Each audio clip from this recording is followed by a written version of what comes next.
Olá pessoal, bem-vindo a mais um vídeo do canal Cello TV e do site mswiki.com.br.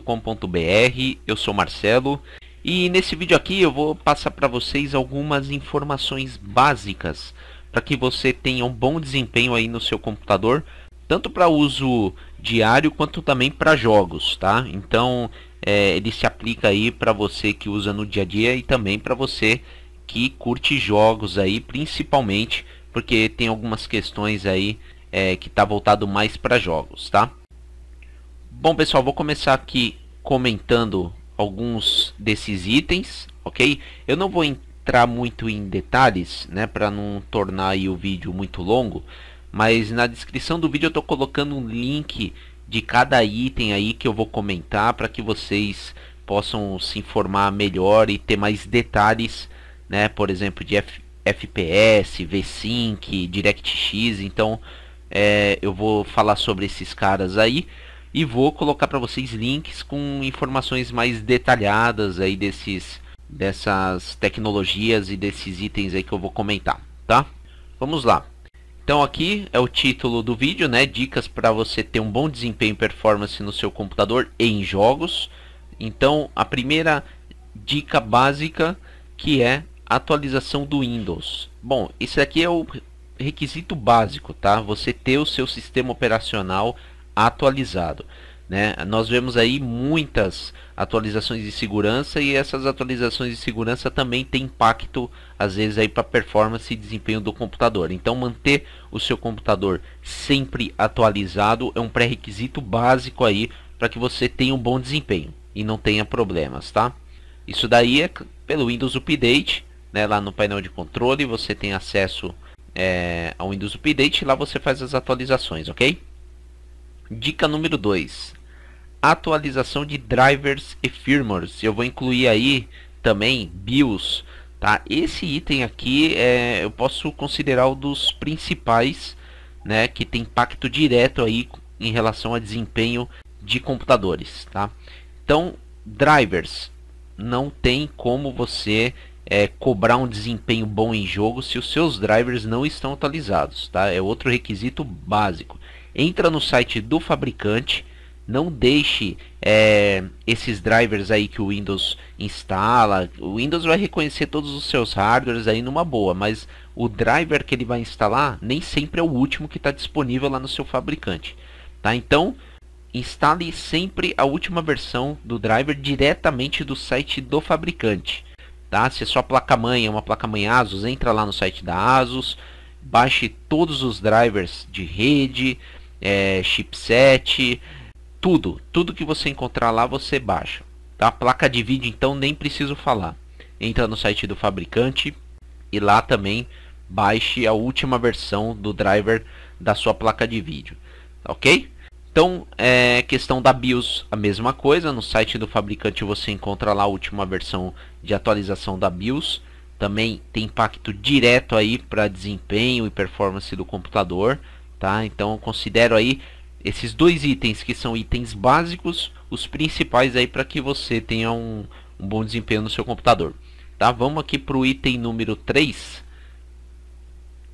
Instalar sempre a última versão do jogo e suas atualizações, tá? Entra no site do jogo que você quer jogar, que você costuma jogar, vê se saiu uma atualização, né? Vê se saiu um release, um patch, sempre tem alguma atualização e claro, baixe sempre a última versão, né? Que sempre tem correções aí, essas atualizações e essas correções às vezes é de alguma coisa que pode estar impactando aí no desempenho do seu computador, tá bom?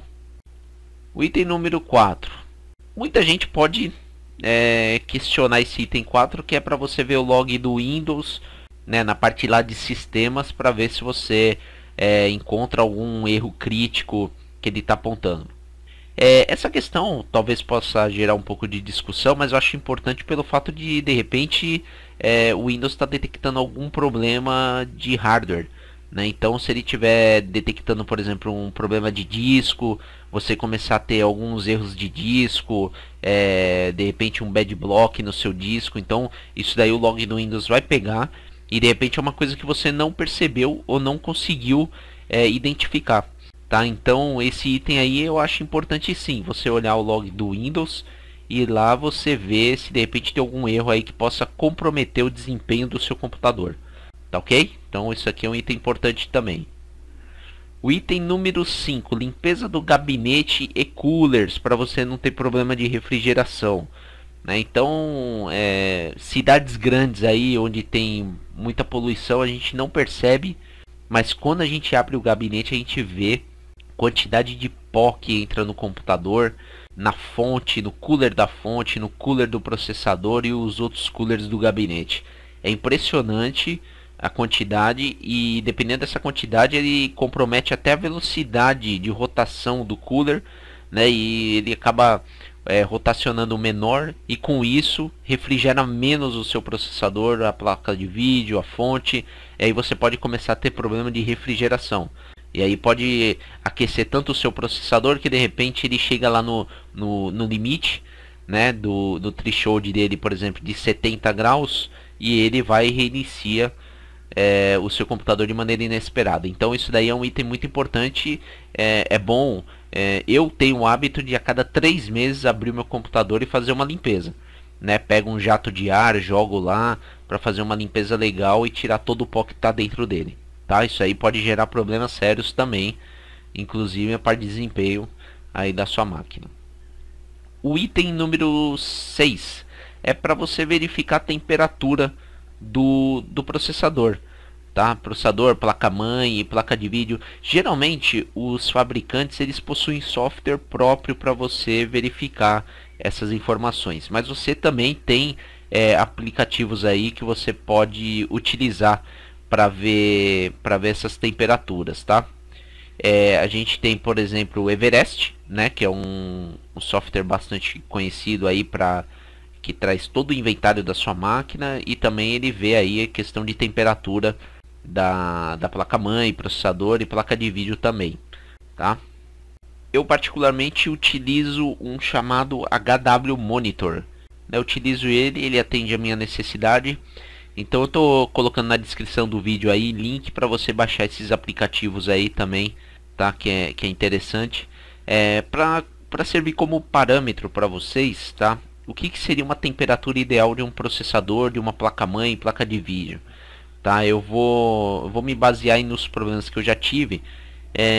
Eu acredito que até 55 graus de temperatura do processador é uma coisa aceitável, porém já gera um alerta, né? Principalmente se estiver aí na parte de no patamar de 55 graus. Eu já ficaria, eu já daria uma olhada com mais carinho na parte de refrigeração dele, porque pode ser que de repente não está muito eficiente aí o cooler, e por isso que ele está com essa temperatura um pouco alta.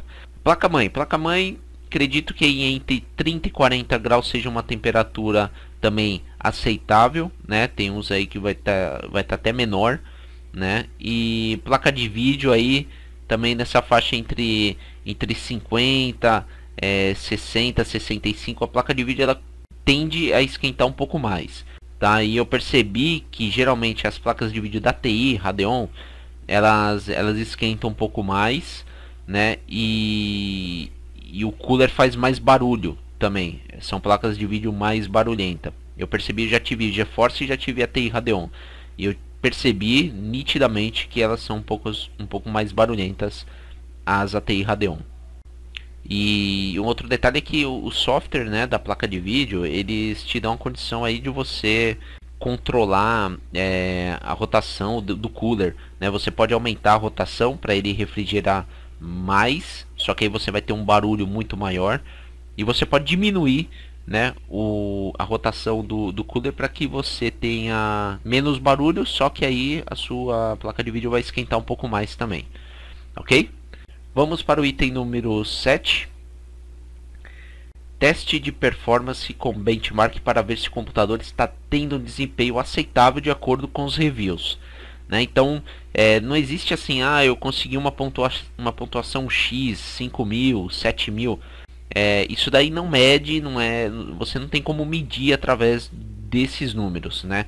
Você vai medir de acordo com as reviews que você viu aí dos seus hardwares que você tem, sua placa-mãe, seu processador. Então vê os reviews que em sites assim, por exemplo, Guru 3D, fórum como Adrenaline, você tem outros fóruns aí específicos para isso, tá? Tô citando alguns aí na descrição do vídeo também. Então você tem que medir de acordo com os resultados que as outras pessoas tiveram. Então aí você consegue ter um parâmetro aí para saber se você atingiu uma pontuação boa ou não, tá? Então é um item aí muito importante para que você possa medir o desempenho aí que você está tendo. O item número 8 aí para quem joga, né? Um item muito importante que é o DirectX atualizado. Eu citei atualizado porque não adianta você ter o DirectX, né? Atualize sempre, a cada mês aí verifique se saiu uma atualização nova, porque toda vez a gente tem novos jogos, a gente tem atualização de sistema operacional, a gente tem atualização de driver de placa de vídeo.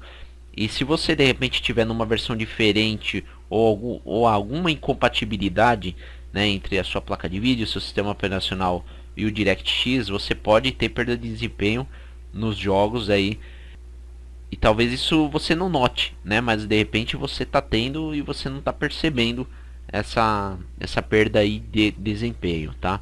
Então DirectX aí é um item muito importante. Eu tô colocando um link na descrição do vídeo que fala passo a passo o que é o DirectX, o que ele faz, a importância dele aí, né, principalmente nos jogos, tá? Então esse item aqui é importante também ter atualizado. O item número 9, na verdade assim, no começo do vídeo eu deveria ter citado isso, né, que a primeira coisa, né, além de todos esses itens que eu citei, é você ter uma boa configuração de computador, né? Não adianta você comprar um computador muito barato, porque esses programas aí, tudo isso que eu tô falando não vai fazer milagre, né? Você vai ter um desempenho melhor, mas ele não vai fazer milagre, ele não vai fazer você rodar um jogo de última geração, né, em uma configuração básica, né? Então procure sempre comprar um computador com peças selecionadas. Não gosto desses computadores montados, né, que compram em lojas aí, Casas Bahia, Magazine. Pelo amor de Deus, são computadores assim para fins exclusivamente tarefa, acesso à internet, um documento no Word, coisa simples, entendeu? Agora para quem quer jogar vai ter que comprar peças selecionadas, processador, placa-mãe, placa de vídeo, tudo casado, né? Tudo casado, e de preferência, se você puder ler reviews, né? Testes que as pessoas fizeram, comentários de pessoas que já têm, tudo isso daí é importante antes de você comprar o seu computador, tá? Então, placa-mãe, processador, memória, HD, a placa de vídeo, tudo isso daí é um conjunto para que você tenha um desempenho bom, tá? Se você tiver um processador, uma memória, uma placa-mãe meia boca, se você colocar uma placa de vídeo top, talvez você não tenha o desempenho que você vai esperar, justamente porque tem que ter o conjunto da obra toda, né? Número 10, que fala sobre ajustar a resolução de vídeo de acordo com a placa de vídeo, o monitor e o próprio jogo, tá? Então isso daí também é um item muito importante. Às vezes você tem lá um monitor, né, Full HD, você tem uma placa de vídeo top, e de repente você tem um jogo que de repente não rode, né, com uma resolução boa com os hardwares que você tem, entendeu? Então esse item aí é extremamente importante também, você pesquisar o jogo que você vai jogar para ver aí a melhor resolução e de acordo aí com a placa de vídeo e o monitor que você tem, né? Isso daí influencia muito na qualidade de imagem aí do jogo. O item 11 eu cito aqui, verificar a temperatura da placa de vídeo quando você estiver jogando, né? Isso daí é importante aí para ver se seu cooler aí está atendendo a necessidade, né, para refrigerar a placa de vídeo de acordo com a utilização. Então quando você estiver jogando, abre o software do seu fabricante, né? Por exemplo, da TI é o Catalyst, né? Então eu abrindo o Catalyst eu consigo verificar lá a temperatura no momento que eu estiver jogando. Eu consigo ver se a minha temperatura está muito alta, se de repente eu tenho que acelerar a rotação para dar uma resfriada melhor na placa de vídeo, né? Então isso daí é importante para que você não corra risco aí de repente perder a placa de vídeo aí por aquecimento, né? Apesar que hoje aí o sistema de refrigeração é muito difícil você chegar ao ponto, né, de perder uma placa de vídeo por esse motivo, tá? Bom, agora vamos falar do item 12, que é a questão dos FPS, né? Então, primeiro, o FPS, para quem não sabe, é uma abreviação aí de frame por segundo, né? Então, assim, muitas pessoas desconsideram esse item, né? Que serve apenas como um número técnico, né? E não dão muita importância. Só que a maioria das pessoas ela usa como um termômetro para medir o desempenho do equipamento na hora que você roda um jogo, né? Então ela tem aí algumas coisas interessantes, né? Então eu tô até colocando um link para você se inteirar também sobre esse assunto, ter detalhes, né? Para você ver como que funciona, né, esses frames, a composição das imagens. Vocês vão ver como que é feito, né? Então vocês vão ver que vários quadros elas formam uma cena, né? Ela forma um movimento. Então isso daí que a gente chama de frame. Então vocês vão entender aí no link que eu estou passando, bem detalhado, explicando sobre isso daí. Resumindo, são vários quadros consecutivos em um curto período de tempo que formam aí uma cena, um movimento, tá? E aqui eu recomendo a utilização do programa Fraps, né? Que quando você estiver jogando ele vai aparecer no canto direito superior o seu FPS, tá? Então você consegue medir por ali se você está tendo um bom desempenho ou não, né? Então como que você mede, né? Qual que é o valor, o mínimo, o máximo? Os artigos, né? Hoje os artigos que eu li dizem que 60 FPS já é um número aceitável para você ter um bom desempenho em jogo, tá? Então a maioria aí dos monitores hoje, né, são tudo 60 Hz. Então depois até vou falar do V-Sync também, tá? Que tem um pouco, ele interfere um pouco aí no FPS também. E o fato de você utilizar aí o V-Sync, que é o próximo item que eu vou falar, se a sua placa de vídeo ela tem suporte, né, do V-Sync, a gente tem como habilitar ele, né? E geralmente quando a gente habilita ele, se o seu monitor, por exemplo, é 60 Hz, ele trava o seu FPS em 60. E isso daí é bom que você tem uma estabilidade e um desempenho bom em jogo também, tá? Então quando você, até eu colocar aqui, ó, habilitar V-Sync, Vertical Synchronization, tá? Também estou colocando um link detalhando sobre esse item aí. Então quando você habilita ele, se você tem um monitor de 60 Hz, ele vai travar o seu FPS em 60, tá? Então ele é bom que ele serve para isso. Na maioria das vezes acontece isso, tá? Então é um item aí interessante também aí para você ver. Pesquisa na internet como que você habilita V-Sync aí para sua placa de vídeo também, tá? Isso daí é importante também, que pode variar de acordo com o modelo, né, da sua placa de vídeo, com o jogo que você vai jogar. Então tudo isso daí ele interfere, tá? Então aqui já até coloquei aqui falando sobre o V-Sync, né? Então o V-Sync, resumindo, ele tem a função justamente de sincronizar. Ele vai conciliar, né, exatamente a atualização dos frames produzidos pela placa de vídeo com a taxa de atualização selecionada para os monitores, né? 60 Hz, 75, 80, entendeu? Então essa parceria aí do V-Sync com os frames, né? Então ele vai fazer com que não ocorram falhas ou rompimentos na imagem final, tá? No link aí que eu coloquei aí falando sobre V-Sync, vocês têm mais detalhes e até exemplos de imagens aí, ok? Bom pessoal, então finalizamos aí esse vídeo. Como eu disse no início, são dicas e informações básicas aí para que você tenha um bom desempenho no seu computador e também em jogos principalmente, né? Eu sei aí que existem outras ferramentas avançadas aí, já é mais questão requer aí um conhecimento mais avançado e mais detalhado na parte de games, né? Talvez ainda não tenha o conhecimento necessário para fazer um vídeo mais avançado, mas essas dicas aqui, com certeza vocês seguindo, vocês já vão notar uma diferença aí de desempenho no seu computador e em jogos também. Digamos que são aí dicas básicas para que você possa ter um bom desempenho tanto em jogos e também no seu computador para uso diário, tá? Então eu espero aí que essas 13 dicas aí tenham sido úteis para vocês. Com certeza aí existem outras coisas aí para melhorar. Se vocês puderem fazer comentários ainda, de repente a gente pode voltar aí a falar sobre esse assunto e acrescentando aí o que de repente o pessoal achar de útil e interessante também, tá bom? Então é isso aí, muito obrigado, espero que tenham curtido o vídeo e até a próxima, um abraço. Quero agradecer você por ter visto esse vídeo, se possível dê um like nele para nos ajudar, ok? E continue acessando o canal Cello TV, o site mswiki.com.br e curta nossa fanpage no Facebook, facebook.com.br/mswiki. Muito obrigado e até o próximo vídeo.